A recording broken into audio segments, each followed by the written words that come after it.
Vietnam pun terlihat di kota Makassar, Sulawesi Selatan saat nonton bareng di sebuah kafe. Kami langsung menyapa Jen William di sana. Jen, seperti apa reaksi dan juga euforia warga Makassar saat menyaksikan hasil pertandingan Indonesia melawan Vietnam?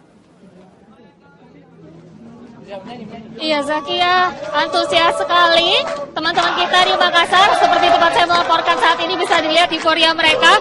Ini di salah satu kafe di kawasan AP Veterani Kota Makassar. Lihat di sini mereka begitu antusias merayakan kemenangan timnas melawan Vietnam dengan skor 2-1. Luar biasa sekali, kita berbahagia bersama di sini merayakan kemenangan timnas kita ya. Dan Zakia, bersama saya saat ini sudah ada salah satu dari penonton yang ada di Kota Makassar ini dengan Daeng Uki. Halo Daeng Uki. Halo. Ya, sesuai prediksi ini ya Daeng ya, timnas menang 2-1. Gimana ini Daeng?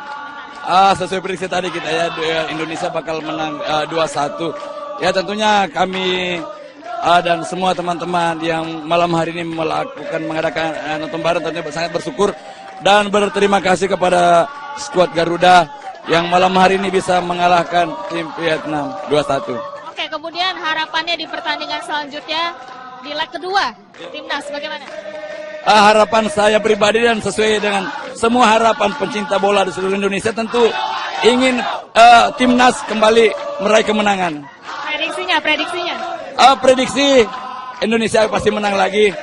Kita realistis dengan penampilan pemain-pemain tadi, itu paling ya kita 2-1 kembali, berbeda satu lagi. Terima kasih banyak Daeng Uki. Ya, itu dia keseruan kami di Kota Makassar lagi ya. Saya kembalikan ke Anda di studio. Menang dan kita juga ikut bangga dan semoga di pertandingan selanjutnya dapat memenangkan kembali pertandingan ini. Terima kasih Jen William atas informasi Anda. Dan untuk mengetahui seperti apa suasana jelang pertandingan Indonesia-Vietnam, kami telah bergabung bersama rekan kami Putra Adito langsung dari Stadion Pakansari Bogor, Jawa Barat.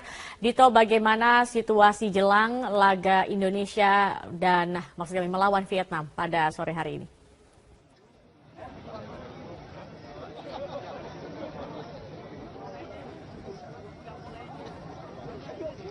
Ya, Zakia, kondisi di Stadion Pakansari Kabupaten Bogor, Jawa Barat ini sudah cukup ramai. Namun memang saat ini supporter telah memasuki ke dalam Stadion Pakansari mengingat bahwa memang open gate telah dibuka sejak pukul 16 waktu Indonesia Barat. Dan tadi saya sempat mengecek bahwa di Stadion Pakansari ini memang membuka 12 pintu masuk bagi para supporter, baik dari kategori 1, 2, dan 3. Dan terdapat satu pintu VVIP yang nantinya akan digunakan oleh tamu undangan maupun tamu VVIP yang telah memiliki tiket VVIP.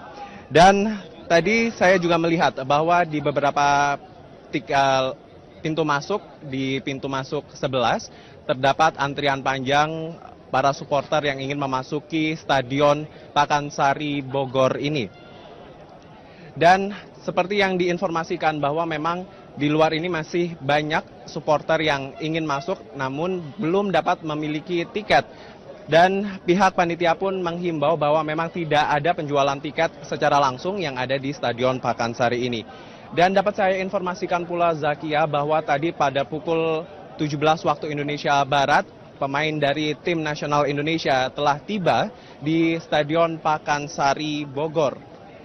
Tadi memang sudah tampak beberapa pemain seperti Zulham Zamrun, Boaz Solosa, Stefano Lillipali, dan lainnya. Dan saya lihat tadi mereka sudah lengkap dan berjumlah 22 pemain sudah tiba di sini. Selain itu juga tadi Ketua Umum PSSI, Legend Edi Rahmayadi juga sudah memasuki arena stadion.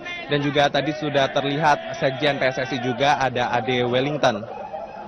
Memang antrian supporter ini kedatangan untuk melihat secara langsung tim nasional Indonesia yang berlaga melawan Vietnam ini cukup dirindukan mengingat bahwa Indonesia sendiri sudah kurang lebih selama 1 tahun tidak berlaga di internasional akibat adanya sanksi yang diberikan oleh FIFA terkait dengan adanya pembekuan PSSI yang diberikan oleh Kemenpora di tahun 2015 yang lalu. Zakia, demikian informasi yang dapat saya berikan langsung dari Stadion Pakansari, Kabupaten Bogor, Jawa Barat. Kembali ke studio. Ya, baik. Terima kasih Putra Adito atas laporan Anda. Pemirsa, pertandingan antara Timnas Indonesia melawan Vietnam pada babak pertama berlangsung sengit dengan kedudukan sementara skor 1-1. Dan untuk mengetahui kondisi di sekitar Stadion Pakansari, kita sudah terhubung dengan Putra Ardito langsung dari Stadion Pakansari. Dito, bagaimana situasi pertandingan antara Timnas Indonesia dengan Vietnam yang juga disaksikan Presiden Jokowi? Ya, di kondisi di dalam stadion tadi cukup kondusif, namun berbeda di luar stadion di mana saat ini masih banyak supporter yang berada di luar arena stadion karena tidak mendapatkan tiket. Namun tadi saya sempat berbincang, ternyata memang telah beredar tiket palsu untuk memasuki arena stadion Kabupaten Bogor di Jawa Barat ini. Tiket palsu ini mereka beli di sejumlah calo yang berada di sekitar stadion dengan harga yang cukup 3 kali lipat, di mana kategori 3 sendiri itu merupakan harganya 100.000, tapi dia membelinya dengan harga Rp300.000. Tentu saja ini merugikan bagi para supporter yang ingin terus mendukung tim nasional Indonesia di leg pertama babak semifinal Piala AFF 2016 melawan Vietnam. Namun untuk mengantisipasi atau mengakomodir para supporter yang tidak dapat masuk ke dalam stadion, di luar stadion ini terdapat beberapa big screen untuk para supporter yang dapat menyaksikan langsung di arena, di luar arena Stadion Pakansari Kabupaten Bogor ini. Adek. Baik, terima kasih Putra Ardito.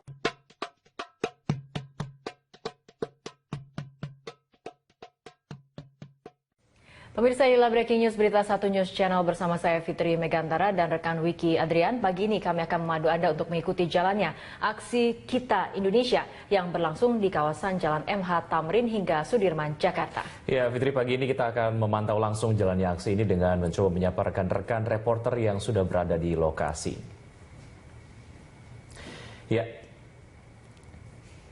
Oke, kita kemudian masih menghubungi teman-teman yang ada di lapangan. Ini kemudian bisa menjadi satu aksi yang merupakan sukacita ataupun merayakan keberagaman Indonesia. Ya, gitu karena mungkin beberapa waktu terakhir kita lihat bagaimana berbagai isu menyeret perhatian dan juga energi publik, terutama warga Indonesia, dengan berbagai isu yang sayangnya memang ini ada tendensi atau kecenderungan untuk memecah belah bangsa. Dan Wiki, bisa kita lihat di layar kaca ini antusiasme dari para peserta aksi Kita Indonesia sudah ada. Ini mungkin di sekitaran Jalan MH Tamrin hingga Sudirman. Ya. Nantinya kan kemudian aksi Kita Indonesia akan diselenggarakan di sepanjang jalan itu bersama dengan Car Free Day, ya. Betul. Ini juga kalau kita lihat banyak kemudian warna lah ya yang tentu saja ini bisa dilihat di rangkaian kegiatan yang kemudian kita bisa lihat di gelaran acara Kita Indonesia, dan ini merepresentasikan bahwa memang Indonesia memiliki banyak sekali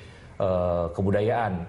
Sebagaimana kita tahu, Indonesia memiliki 740 suku bangsa, dan ini yang kemudian menarik, Fitri, 270 diantaranya terdapat di Papua. Jadi ini adalah satu hal yang kemudian patut kita rayakan, ya.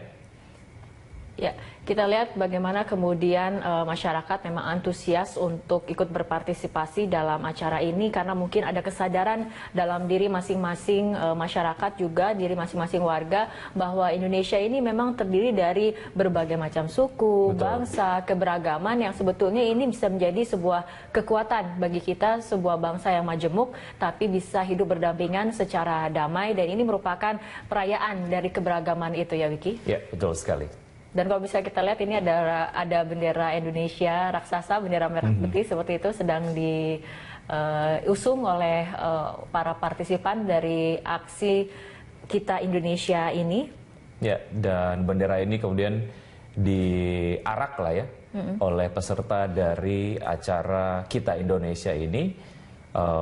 Tentu saja yang mengarak ini adalah masyarakat Indonesia yang datang dari berbagai kalangan. Ini simbolisasi bahwa Indonesia adalah sesuai dengan semboyan ataupun motonya Bhinneka Tunggal Ika.